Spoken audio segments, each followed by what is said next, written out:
ஆண்டவரும் இரட்சகருமாகிய இயேசு கிறிஸ்துவின் இனிய நாமத்தில் உங்களை யாவருக்கும் அன்பின் வாழ்த்துக்களை தெரிவித்துக் கொள்கிறேன். அருமையான தேவ பிள்ளையில புதிய நாள், புதிய நம்பிக்கை, new day new hope daily devotion மூலமாய் இந்த நாளில் கூட உங்களை சந்திப்பதில் நான் மிகுந்த மகிழ்ச்சி அடைகிறேன். அல்லேலூயா. இன்றைக்கு கூட கர்த்தர் நமக்கு கொடுக்கிற வார்த்தை என்ன? சகரியா தீர்க்கதரிசன புஸ்தகம் 9ஆம் அதிகாரம் 12ஆம் வசனத்தை கூட வாசிக்க கேட்போம். நம்பிக்கையுடைய சிறைகளை அரணுக்கு திரும்புங்கள், இரட்டிப்பான நன்மையை தருவேன், இன்றைக்கே தருவேன். அல்லேலூயா. நம்பிக்கையுடைய சிறைகளை அரணுக்கு திரும்புங்கள். அல்லேலூயா. தேவ பிள்ளையில நமக்கு அரண் யாரு? ஆண்டவர் தானே. ஆமேன். ஒருவேளை நீங்கள் நம்பிக்கையற்று என் வாழ்க்கையில் இது நடக்காதா, இனி அவ்வளோதான், அதுக்கு நோ ஹோப், நம்பிக்கை கிடையாது, இனி எனக்கு நடக்காது, எனக்கு திருமணம் நடக்காது, இனி எனக்கு வேலை கிடைக்காது, ஒருவேளை பல விதமான காரியங்களை நீங்கள் நம்பிக்கை அற்று போய் நீங்கள் சோர்ந்து போய் காணப்படுவீங்கன்னா, பிரதர் 1 வருஷமா 2 வருஷமா சில வருஷங்களாக நான் காத்திருக்கிறேன், நான் காத்திருந்த ஒரு பிரயோஜனம் இல்லை, எனக்கு நம்பிக்கையே போயிடுச்சு பிரதர் அப்படி நீங்கள் கலங்கி கொண்டிருப்பீங்கன்னா, இன்னைக்கு உங்களை பார்த்து ஆண்டவர் சொல்றாரு, நம்பிக்கையுடைய சிறைகளே உங்கள் நம்பிக்கை விட்டுறாதீங்க. ஆமேன். ஆண்டவர் மேலே இருக்கிற நம்பிக்கை விட்டுறாதீங்க. அவர் நிச்சயமாக உங்களுக்கு அற்புதங்களை செய்வார்.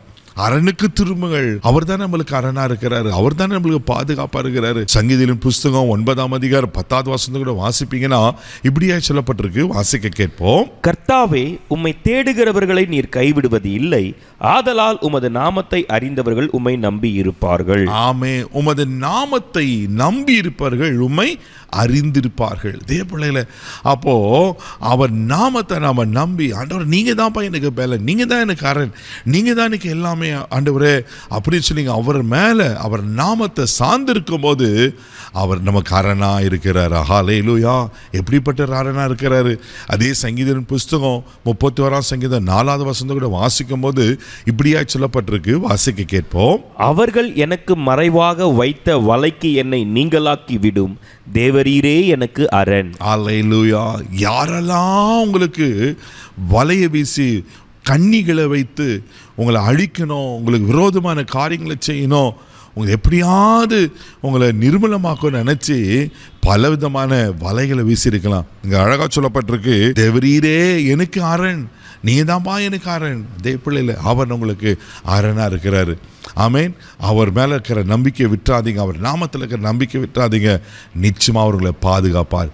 பாதுகாப்பு மாத்திரமில்லை, உங்களுக்கு இரட்டிப்பான நன்மையை தருவாராம். இரட்டிப்பான நன்மையை. வேதத்தில் அழகான ஒரு சம்பவம் இருக்கும். லூக்கா எழுதின சுவிசேஷம் 5ஆம் அதிகாரம் 3ஆம் வசனத்தை கூட வாசிக்க கேட்போம். அப்பொழுது அந்த படவுகளில் ஒன்றில் ஏறினார், அது சீமோன் உடையதா இருந்தது. அதை கரையிலிருந்து சற்றே தள்ளும்படி அவனை கேட்டுக்கொண்டு அந்த படவில் உட்கார்ந்து ஜனங்களுக்கு போதகம் பண்ணினார். பாருங்களேன், ஆண்டவர் சீமோனுடைய படவுல உட்கார்ந்து பிரசங்கம் பண்றாரு. பேதுரு ஒரு படவு தான் கொடுத்தார். ஆனால் நடந்தது என்ன தெரியுமா? நீங்கள் தொடர்ந்து வாசிக்கும் போது அங்கே ராத்திரி முழுதும் பேதுரு மீன் பிடிக்க போய் பிரயாசப்பட்டிருப்பாரு. ஒரு மீனோட கிடைக்கல. அப்பதான் ஆண்டவர் சொல்றாரு, வலது புறமா ஆழத்துல வலைய போட்டு. ஆண்டவரே, நான் ராத்திரி முழுதும் பிரயாசப்பட்டேன், ஒரு மீனோட கிடைக்கல ஆண்டவரே. ஆகிலும் ஆண்டவரே வார்த்தையை நம்பி வலைய போட்ட போது 2 படவுகள் அமிழத்தக்கதான் மீன்கள் கிடைச்சுதான். தேவப்பிள்ளையில இரட்டிப்பான நன்மையை தருவேன்னு சொன்னாரு. நம்பிக்கையுடைய சிறைகளை அரணுக்கு திரும்புங்க. அவர் தான் நமக்கு அரணா இருக்கிறல்ல, அவரை மேல நம்பிக்கை வைங்க. அவர் நிச்சயமா உங்களுக்கு இரட்டிப்பான நன்மையை தருவார். ஆவிக்குரிய ஆசீர்வாதம், பூமிக்குரிய ஆசீர்வாதம் எல்லாவற்றையும் உங்களுக்கு தருவார். உங்களை இரட்டிப்பாய் ஆசீர்வதிப்பார். கண்களை மூடி நம்ம ஜெபம் பண்ணலாம். அன்பு தகப்பனே, உமக்கு நன்றி சொல்லி உம்மை துதிக்கிறோம், உம்மை ஸ்தோத்திரப்பா. ஆண்டவரே, யாரெல்லாம் நம்பிக்கையற்று போய் ஆண்டவரே உமக்கு ஸ்தோத்திரம், இனி அவ்வளோதான் அப்படின்னு முற்றுப்புள்ளி வைத்திருப்பாங்கன்னா, அப்பா இந்த நம்பிக்கைக்கு ஆண்டவரே உமக்கு ஸ்தோத்திரம். ஆண்டவரே, புதுப்பிப்பீராக ஜெபிக்கிறோம். ஆண்டவரே உமக்கு நன்றி அப்பா. என்னென்ன காரியத்தில் தோல்விட்டு இருக்கிறாங்களோ அற்புதங்களை செய்யுங்க. இரட்டிப்பான நன்மையை தரும்படியாக ஜெபிக்கிறேன். இன்றைக்கே தருவேன் சின்ன கர்த்தர். இன்னைக்கு நீங்கள் தாங்கப்பா, இன்னைக்கே செய்யுங்கப்பா. இன்றைக்கு ஒரு ஆசீர்வதியும் இல்லை கனப்படுத்தும். இந்த நாள் முழுதும் கரம் பிடித்து நடத்தும். எல்லா தோல்விகள் ஜெயமாய் மாறட்டும். கிருபை கொப்பு கொடுற இயேசுவின் மூலம் ஜெபம் கிளம்புதாவே.